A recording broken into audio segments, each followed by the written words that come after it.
Hello, my name is Les Brown, and I'd like to talk to you about 7 steps to control your financial destiny.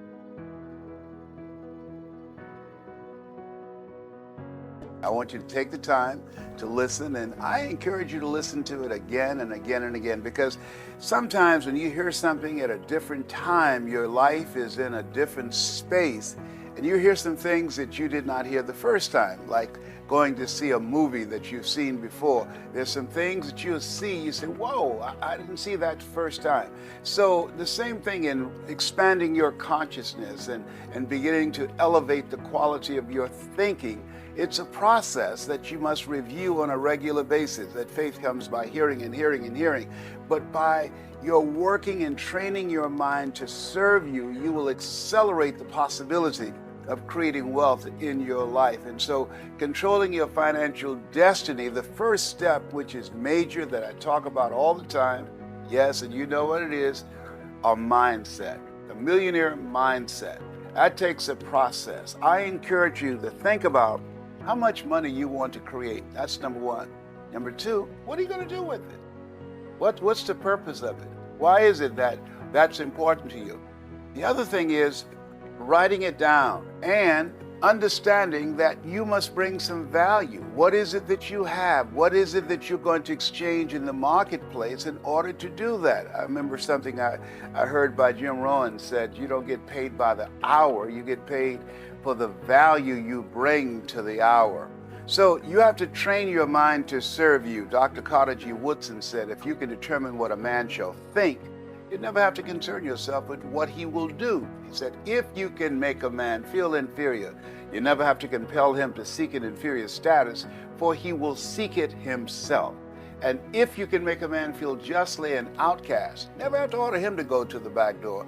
He'll go without being told. And if there's no door, his very nature will demand one. And so engaging in this process of training your mind. Well, how do I do that, Les?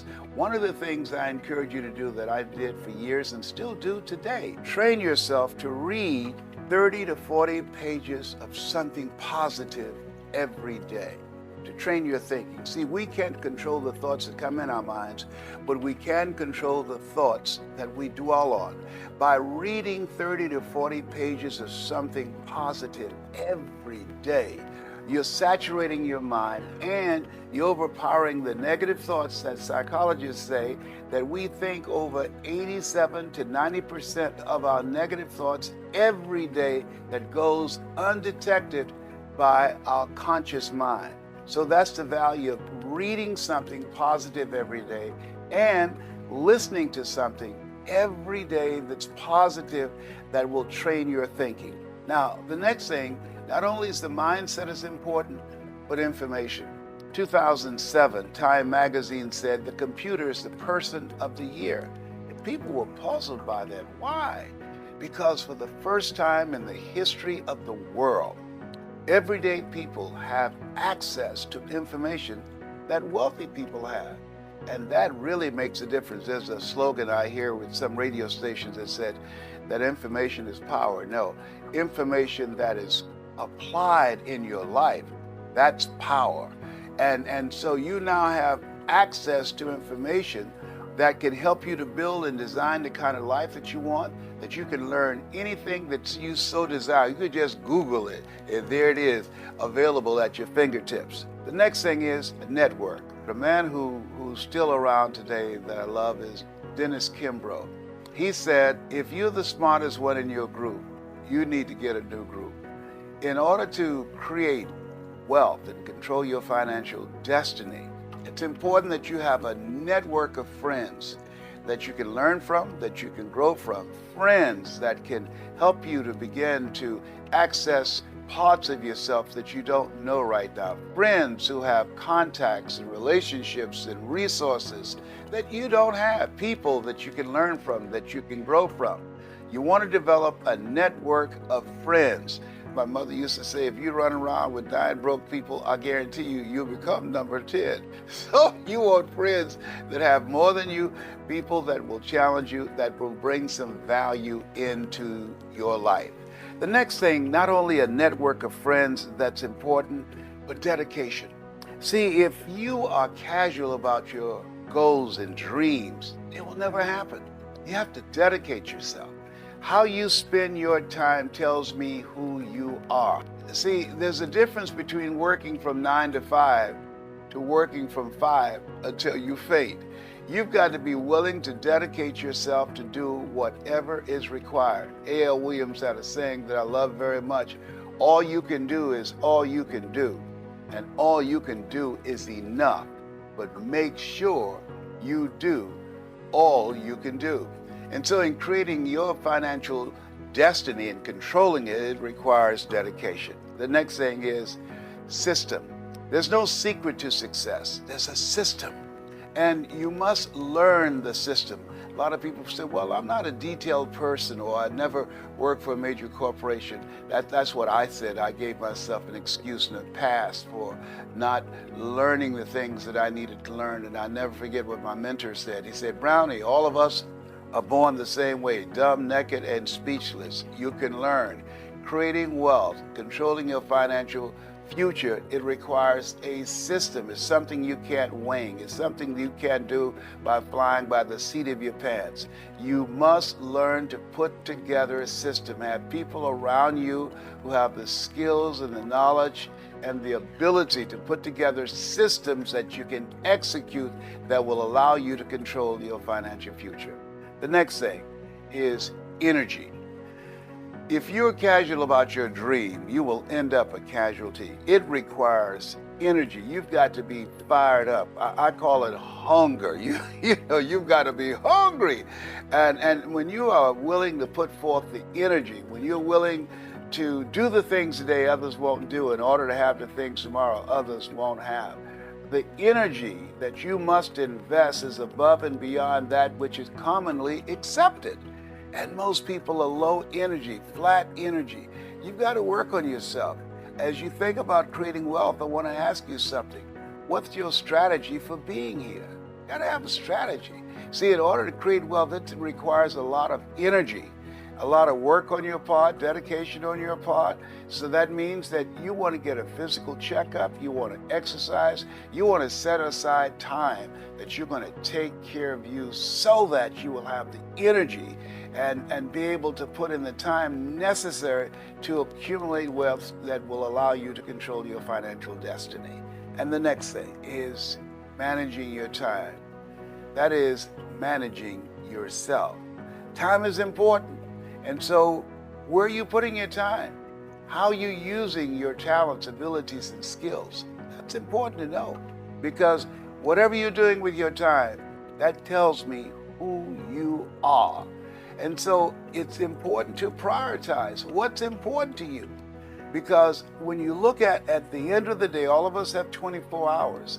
And so you've got to ask yourself, what's important? What is it that I need to do? One of the things that I encourage you to do is get a list of something that you know that if you do these things, and I'll say, let's say get a list of 7 things that you know that these are 7 action steps that will move you in the direction of your dream. Now, when you get ready to go to sleep at night, think about what is it you want to get out of the day that's coming up. The next day, most people just trying to get through the day. You want to get something out of the day. And so you list 7 things that's important to you that would move you closer to your dream.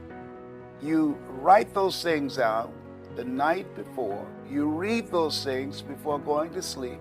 And when you get up the next morning, you read those action steps and you start working immediately on those action steps. And don't do anything else until you have checked them all off to make sure that you've got that done. If you make a habit of doing that, of taking the 7 most important action steps that will move you closer to your dream, of the 7 steps of creating financial independence, if you do that, be surprised how fast you'll be able to reach your goal. You'll be surprised how fast you'll be able to accumulate wealth and control your financial future. You have something special. You have greatness within you. That's my story, and I'm sticking to it. I asked you before we came on, what is your signature message And you see your signature message being? Believe in yourself, believe that it's possible, believe that it can work out, believe that someone like you can do amazing things. I think lack of belief is the single most important issue facing us as a human species, and I wake up every day trying to solve it one person at a time. Okay, now let me ask you this. Where did that come from in you? You're saying, this is something that I want to talk about and share with audiences around the world and showcase speakers and their messages and their values. Where did that come from? At the core, I think it came from my parents. They're hanging, there's a picture behind me on the wall here. That's me when I'm 8 or 9 years old, and those are my parents. And they used to always tell me, you're Evan Castrilli Carmichael, you can do anything you believe that you can. Gotcha. I want you to go into your imagination and go around 4 or 5. And going there, who would you say was the most influential, impactful person in your life that you admired and looked up to? Who was that person? Probably my mom. Your mother. What's her name? Anna Marie. Anna Marie. All right. Now, I want you to use 5 adjectives and an example. Anna Marie, give me the first adjective and an example. What was the first quality that you admired about your mother? Service. What do you mean by that? Give me an example. She always was and is, she's still alive, trying to serve, trying to help, trying to do something bigger than herself, caring about her community, and instilled that in me too. It's like, you have to go off and do more than just for you. You have to go off and serve others too. Excellent. What's the second quality? Belief. Whenever I was not doing well, whenever I didn't get the same grades my sisters got, or whenever I got into trouble, it wasn't just punishment. There was always this feeling like, okay, I can do better. Not that I'm bad, but that I can go somewhere else. And that belief in me helped me believe in myself a little bit more too. Excellent. And the third quality? This is fun. I like this. You put me on the spot. This is great. I'm gonna have to show my mom this stream afterwards. I'm sure she's gonna love it. The family. I mean, she's the glue for our family, and just the caring for people, remembering little things like remembering people's birthdays. She makes an annual family calendar for us every year, so we all remember, in our extended family, whose birthdays are when, and those little touches to recognize and show appreciation and love for the people who are closest to you. Okay. And the fourth? Fourth, the conviction to follow through. She had a lot of things stacked against her. She did things that a woman wasn't supposed to do in terms of leadership positions and running organizations, where she was the first. She became the first chairman of an educational institution that she changed the name to chair, so it's not just chairman. And so did a lot of things that someone like her wasn't supposed to do, an immigrant woman wasn't supposed to do, and she just persevered her way through it. Mm-hmm. I'm getting emotional, Les, and thinking about these. This is great.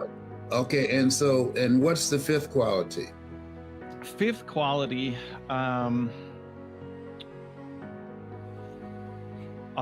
just a constant, never-ending drive to get better. Striving to get better. That good enough isn't good enough. That you can always do more. That one of the things she would always say is, if you have the ability, you have the responsibility. If you can, then you must. So those words kind of, every time I walk, I've got 5 pictures in my office and they're in the middle. And every time I walk in, I hear some of those phrases every single time fill in my head. Excellent. If you wrote a book about your mother, I think you should.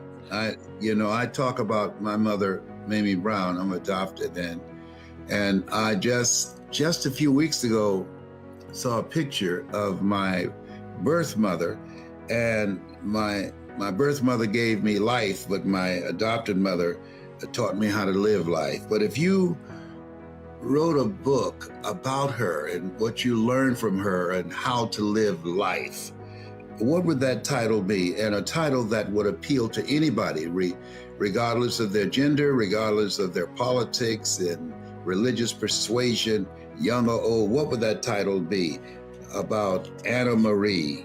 What would that title be? It can be done. It can be done. Oh, I love that. Can be done. And the subtitle? That we don't want to make it gender specific. The subtitle would be Your March to Find Meaning and Purpose. Your March to Find Meaning and Purpose. Excellent. Do you mind if I take a swing at your story? This is a signature story, I believe. Let's go. Hello, my name is Evan, and I want to talk to you about your goals and dreams and things that you want to achieve with your life. And I want you to think about them in your personal life, things that you want to achieve. And in my case, I'm living the life that I love, and I love the life that I live because my mother raised me to be the kind of person to want to make the world a better place than how it is right now. So I want you to think about something in your personal life that you'd like to do, or someone you'd like to do something for. And then I want you to think about your financial freedom number. You know, people say money won't make you happy, but there was something that I believe in very strongly. It can make you happy, but the people who say that just never had any. Red Fox said money ain't everything, but it can sure make a down payment on what you owe. So I want you to think about your financial freedom number, or doing something, a job or some cause that you want to represent. And that brings me to, I want you to think about your life, living a life that will outlive you. As I look at and reflect on my mother, every time I come in the office, I see her picture and I realize she resonated with the words of Horace Mann, who said we should be ashamed to die until we've made some major contribution to humankind. And as you reflect on and looking at your life in and out of the pandemic, and as all of us, I think, are in a place where we are marching toward finding meaning and purpose in our lives, I want you to write this down: service. My mother, Anna Marie, she believed in service. My favorite book says that the greatest among you will be your servant. And it was Earl Nightingale who said that your success in life or failure is directly related to the quality and the quantity of the service that you provide. As you look at yourself and look at your life right now, what service can you provide in and out of the pandemic that will make a tremendous impact, that will make your life count, that will be able to establish you as a person who lived a meaningful, purposeful life and made a difference for others? It was John H. Johnson who, with a $500 loan from his mother, and he built a $400 million empire. He said, "There's no defense against an excellence of service that meets a pressing public need." Have a service-driven life. That's what I learned from my mother, Anna Marie. Here's the next thing: belief. You know, when I failed in school, there were times I felt down on myself, but she didn't criticize me. She didn't beat up on me. She just made me feel I can do better. She had high expectations for me. No one rises to low expectations.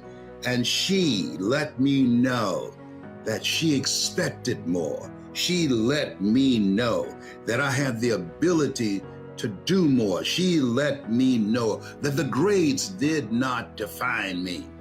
And that inspired me to live an inspired life. That brought something out of me that even now I talk about service and belief, because I know that I'm not just a messenger, but I am the message. When you have someone that can believe in you before your belief kicks in.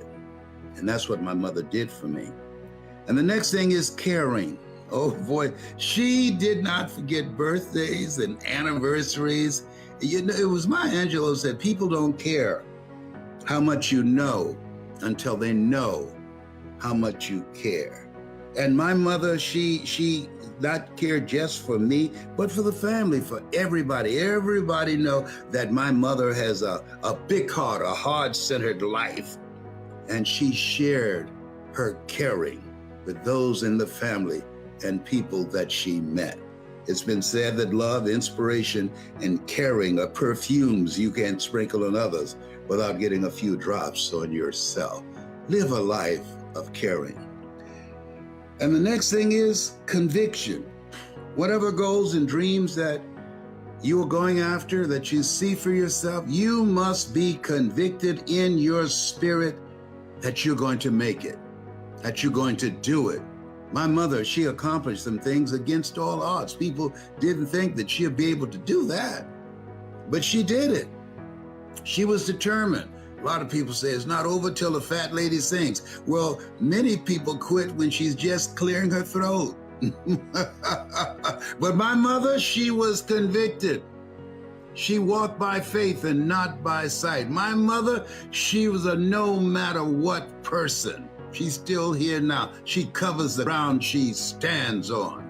If you're casual about your dream will end up a casualty. My mother, she was convicted in her spirit to live a life that counts, a life that matters, a life that makes impact. And I think all of us are called upon to do that. Most people die at age 25 and don't get buried until they're 65 because they've not found something that give their lives meaning and purpose to make a greater impact. And here's something else. Not only must you have a life of service and belief and inspire those around you and caring with love and a heart-centered life and be convicted to always looking for ways to reach higher. Socrates says, a man's reach is to supersede his grasp for what are the heavens for. But the other thing is, my mother had drive. She still has it now. You have to have a drive to get better. A drive, something in you. You have greatness built in you. And because of most people's lack of drive, most people unwillingness to discover who they are and whose they are, most people not taking the time to work on themselves, to focus their mind, to put in the effort and to commit themselves to live a life that matters, that stands out, a life that counts. That's Anna Marie. Maria Anna Marie. Oh, yes, my mother. You can tell I'm a mama's boy. As you look at your life, here's what I know. Whatever you see yourself doing now, you're marching toward purpose, meaning, and impact. Whatever vision that you hold for yourself, see it accomplished and understand this. It can be done. It can be done. And the glue is service, belief, caring, conviction, and drive. My name is Evan. I'm Anna Marie's boy. I love my mama. Bye for now. There we go. I love that. Wow. Man in action is great. Yeah, well, what did you get from that? I love how you were able to quickly summarize the points, but also bring your own quotes in and all the things that is Les Brown style. you know, the quotes and the parables and the stories, and just how you deconstructed and made it personal. That, hey, I'm here telling a story to help you get to know me a little bit better. And through my mom as a proxy, you get the message, not just me sharing, here's what you need to do, but hey, here's how I learned from my mom, and you can have similar greatness for your life too. Yes. Now, but here where I would go now. And so, ladies and gentlemen, as I look at my life now, and people might ask the question, why do you do what you do? And because of things that I learned from my mother. The program that I have showcasing methods and techniques and inspirational stories, and have it be clean and family friendly, because I know that what we listen to, we turn into. I've been doing this for years, and at a time where there's so many speakers out here don't have any sense of decency and shame about the language that we use. We have standards. I got that from my mother. We've been doing this for years, and I never had anything come from my program that I would not be proud for my mother to hear. We don't allow profanity in our programming. Les Brown believes that profanity is the strongest expression of a weak mind. And as we look at ourselves in and out of the pandemic, words have power. Thou shalt decree a thing, and it shall be established unto you. The things that you want to do, it can be done. Death and life is in the tongue.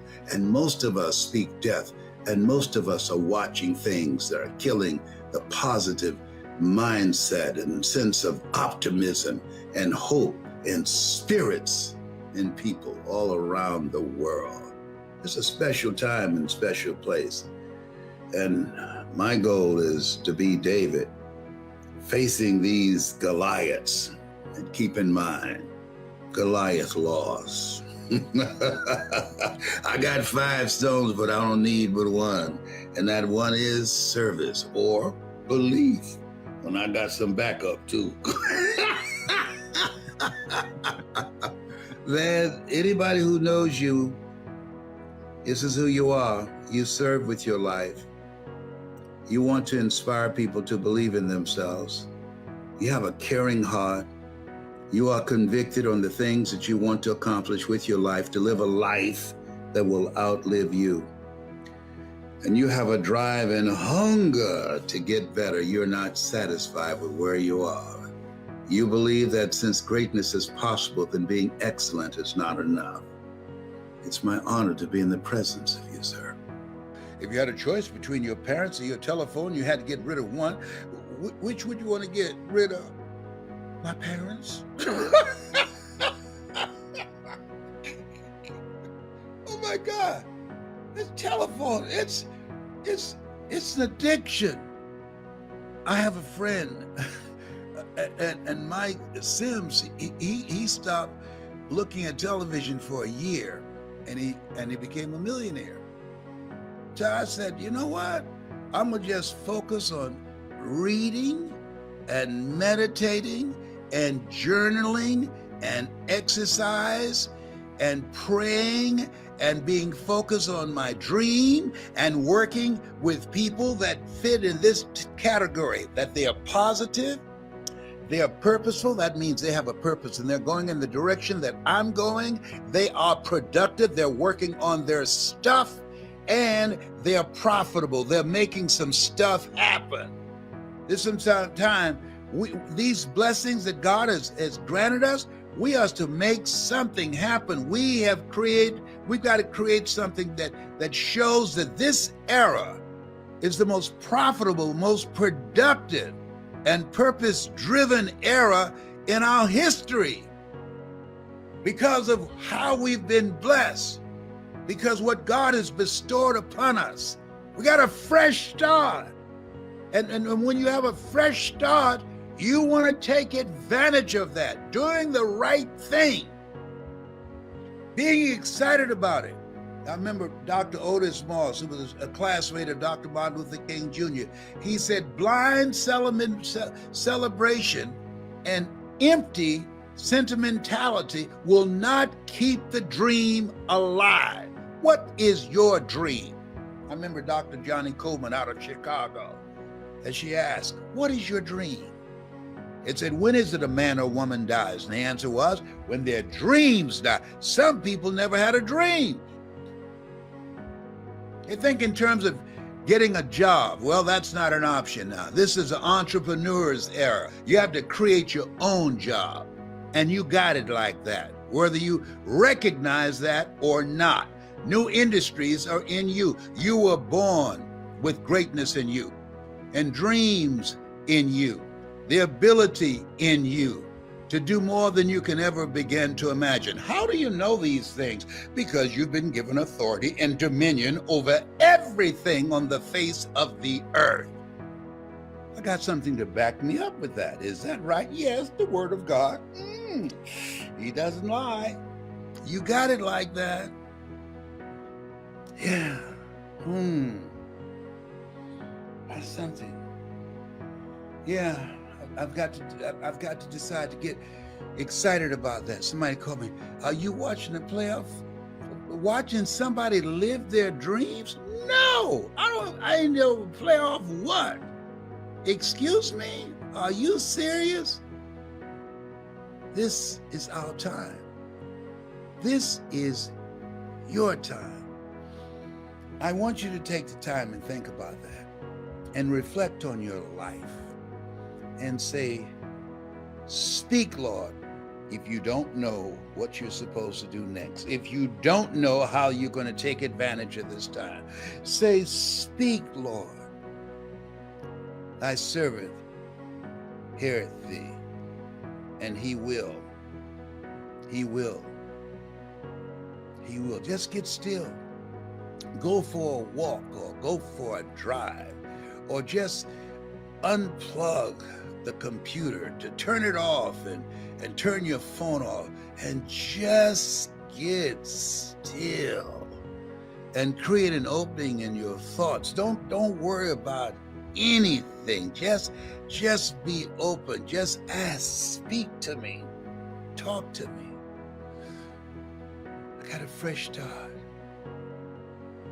Tell me what to do. Lead me. Listen to your heart. Lead me. Where your heart is, there your treasure is also. You are blessed. Thank you, Lord. Lead me. You said you'll never leave me nor forsake me. I need you now. Lead me. Tell me what to do. If I knew what to do, I would not be in this place. Help me interrupt my thinking, hack my brain, and allow me to hear your untarnished and unpolluted guidance. Please, Lord. Please, Lord. Thank you, Father, for this time. We have a fresh start. Your people need to be reminded, including me. I'm in that number. I got up this morning saying, what will I say? I'm speaking to myself. I'm not pointing fingers at anyone, and I'm sharing the conversation that you have put in me. We have a fresh start, a new beginning. There are people who have read history. We have a chance to write history. You have positioned us to do that. Oh, yes, you have. Yes. Thank you for this fresh start.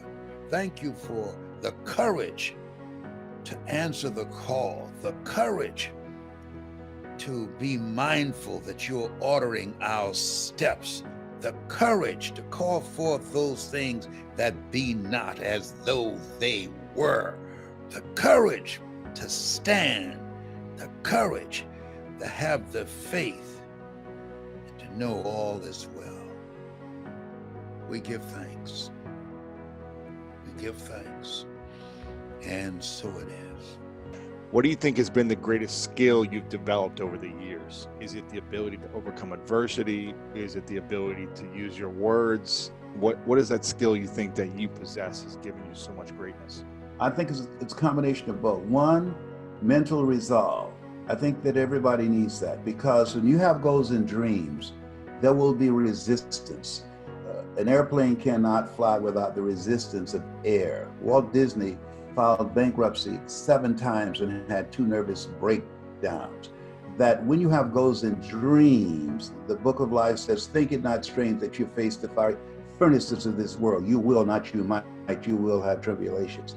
So the ability, when you are faced with something, and it's new territory, when they said you have cancer, those are 3 words no one ever want to hear. And the oncologist, Dr. Alfred Goldson, who was an unusual personality, he said, you have cancer, and it's metastasized to 7 areas of your body, including your spinal cord.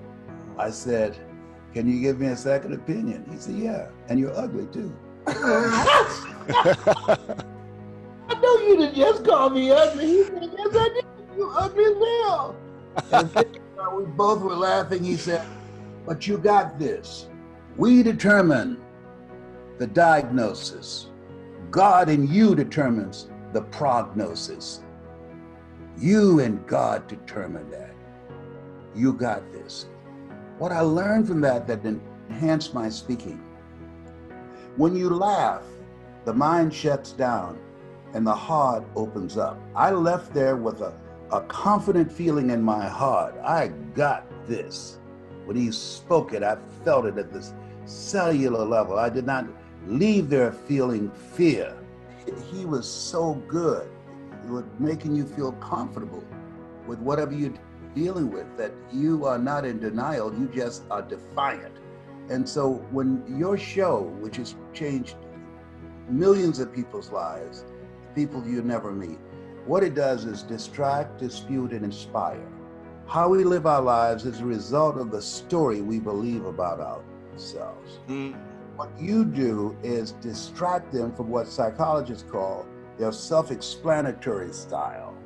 And through the process of your own example, your own vision of yourself, the guests that you have, the interviews that you have, you dismantle their current belief system. Be ye not conformed to this world. Be transformed by the renewing of your mind. You are renewing minds, expanding their vision beyond their indoctrination and mental conditioning. And you ignite their spirit where they decide to create a new chapter in their lives. That's what you do as a speaker and as a host. And people who watch and listen to your program right now in America, before the coronavirus, suicide rate increased by 39%. And children between 5 and 11, it has tripled. How do you decide at 5 to take your life? And now it is soaring, the suicide rate. So what you do with this program, you're giving people hope. When there's hope in the future, that gives a person power in the present, that they can get through it. They might not know how they're going to do it, but they have the mindset. Robert Schuller said, tough times never last, but tough people do. And so that you share with them a voice of transformation, because, and I share this with speakers that I train, who you are behind the words that you speak are more important than the words. Because had you not gone through what you have gone through and experienced, you would not be able to speak from a place of power. You would not be able to come in and do this program and call this the school of greatness, that you've got greatness in you. You have the ability to do more than you can ever begin to imagine. And then affirm and validate people as we are facing this pandemic. It's to be able to say that from a place of power. The spirit of who you are comes through your words, and people feel that when you speak, and they hear it, your sincerity, your genuineness. And that's why your program is popular, because you impact people, because you know a thing or two, because you've seen a thing or two. I appreciate that. That's, it's interesting you talk about suicide rates.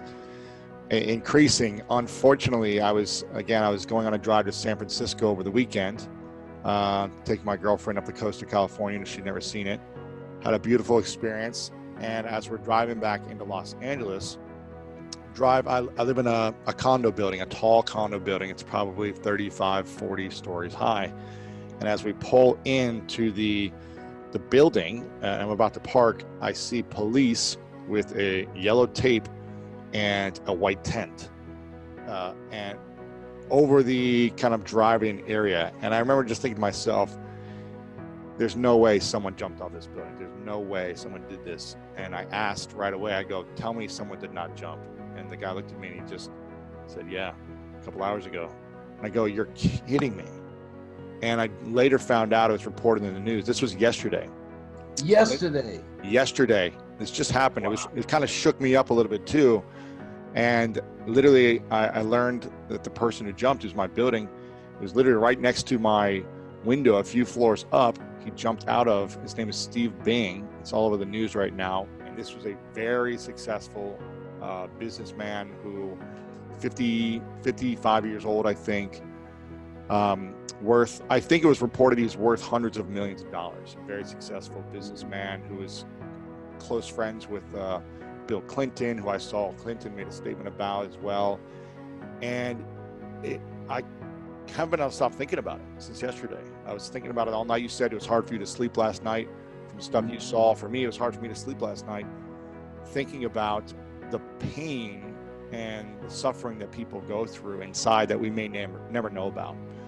And, you know, I was trying to rationalize, like, why would this happen? Was it drugs? Was it depression? Was it, like, I can't reason sometimes why this happens to someone who you think it would never happen to, or someone who had all the things on the outside that seemed to be successful, but for whatever reason, I don't know. And I don't know how to make sense of that type of stuff. Do you know how to make sense of things when you see that?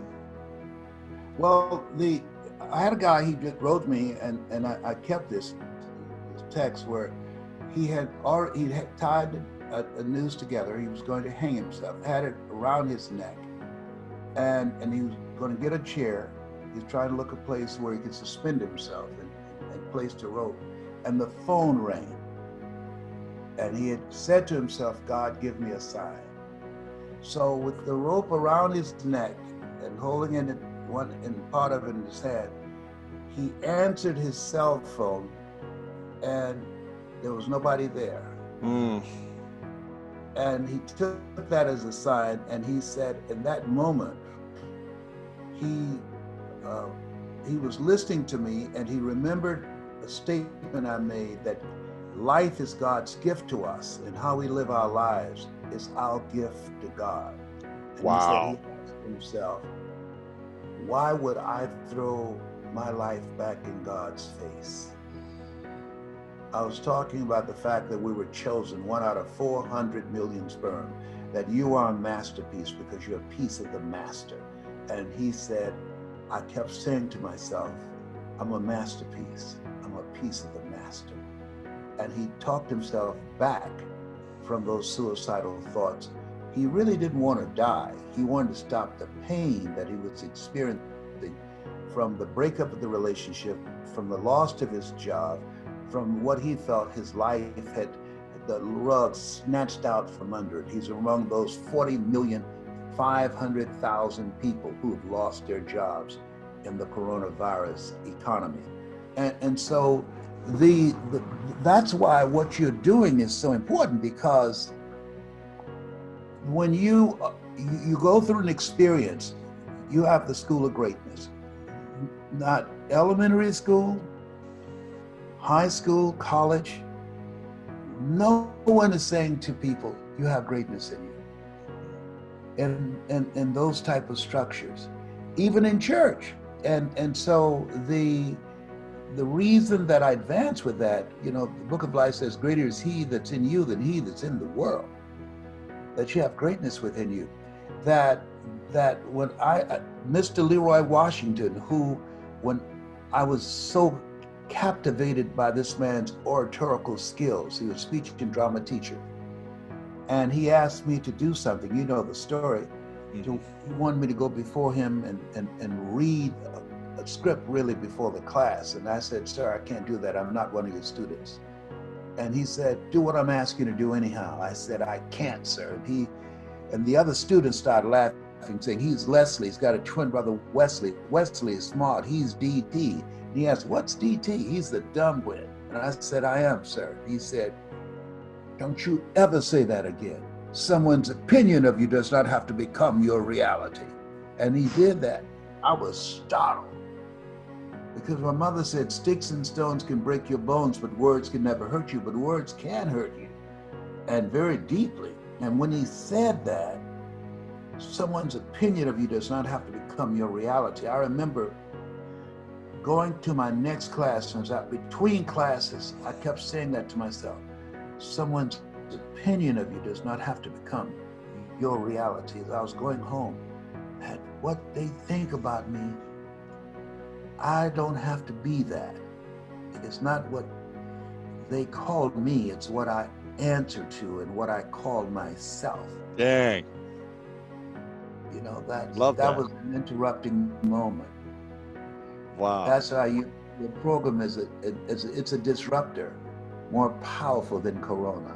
Ooh, I always love hearing that story. That story never gets old for me. Yeah. And how did you learn to overcome the opinions of others, but I think more importantly, the opinion of yourself? Because if we have the program, we have, I am the dumb twin. Yes, sir. I am learning disabilities. I am this. How did you personally overcome your own biggest enemy? He was a voracious reader, and he gave me a book, James Allen, As a Man Thinketh. That little pamphlet is a powerful little pamphlet. I've read it a lot. And The Power of Positive Thinking by Dr. Norman Vincent Peale. I read that over and over again, and other motivational books, Secret of the Ages by Robert Collier. And so reading those, he said, if you want to become successful, number one, develop your mind. And he was a fan of Earl Nightingale, that you don't get in life what you want, you get in life what you are. The strangest secret in the world. I've listened to that so many times, I've wore it out. And then the other thing he said, develop your mind. Next thing he said, practice OQP, only quality people. Surround yourself with people that you can learn from, people that have more than you, people that will help you to grow mentally and emotionally and financially and spiritually. And the next thing he said, which is the master key to opening up new worlds for you, is your ability to communicate. Because once you open your mouth, you tell the world who you are.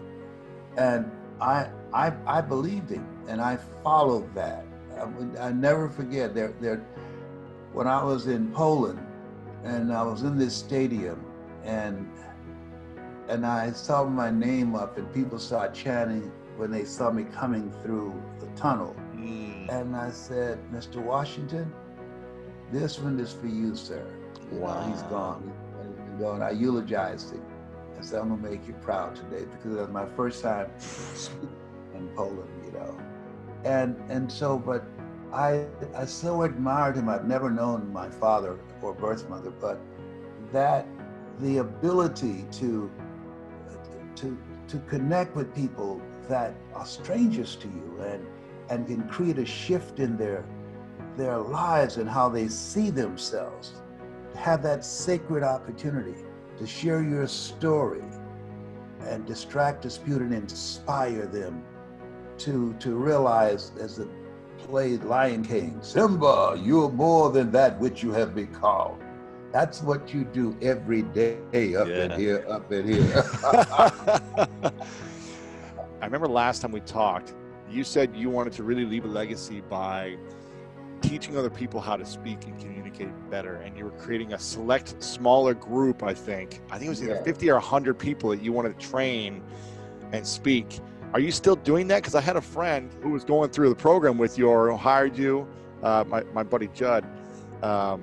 So I didn't know. Oh, I know Judd. That's my dude. That's my brother from another mother. Exactly. Yes, man, from Australia. Yeah. Yes, I'm training, but I've had to increase that number. I do intense one-on-one training, but I'm selective about working with a lot of people right now. But we do it virtually now. I can do it more virtually because you don't want, I'm 75. So I cannot afford with underlying issues of diabetes and cancer. And 75, if you show up at the hospital, they'll push you in a coat over there and say, no, you about to leave here anyhow. So we're not going to waste any medicine on you. Wow. So I stayed out of hospital. I'll tell you how bad it is, Louis. I'm upstairs by myself, right? I sneezed. And man, I broke out and I started running downstairs. I said, wait a minute. That was my sneeze. So I came back upstairs and I still started spraying the Lysol. I called my daughter. I said, I think I'm having a meltdown. I want to go out the house. She said, no, you can't go anywhere other than Walgreens and Publix, and we will drive you there. You don't need to be behind the wheel. I said, I'm not that old, so I'm being very, very disciplined and keeping myself out of harm's way. That's good. That's good. Keep my mask. That's good. Doing all the stuff that we need to do. Common sense. Talk to us about that. That's the only way you're ever going to grow, is if you take the control back. If someone else decides what you're worth, can you hear me? Yes, I can. Yeah. If someone else decides what it is that you're worth, someone else decides when you can take vacation, someone else decides where your family can live, I don't believe that's what we were created to do. I learned something a long time ago, Mr. Brown, that there were two types of people on this planet: rich and wealthy people and poor middle class. And the reality of it is, being poor doesn't mean you don't have any money. Poor is just passing over opportunities repeatedly. And the reason why most people pass over opportunities is because of the way they think. See, rich and wealthy people, they think about their goals and they become their goals. Poor middle class, they think about their job and they become their job. Because whatever you think about the most controls every area of your life. So the house you live in, your job controls that. The car you drive, your job controls that. Where your kids go to school, your job controls that. Whatever you think about the most, that's what Solomon said, right? As a man thinketh in his heart, so is he. When I learned that principle about 16, 17 years ago, right, that's when everything really changed for me. That as a man thinketh in his heart, so is he. So when you become an entrepreneur, it gives you the opportunity to set a goal. To say, hey, listen, I want to get to 6 figures. Not just a year, but 6 figures a month, or 6 figures a week, or 6 figures a day. There's no limitations on where you can go. Now you can design the life that you truly want because you understand that it's up here.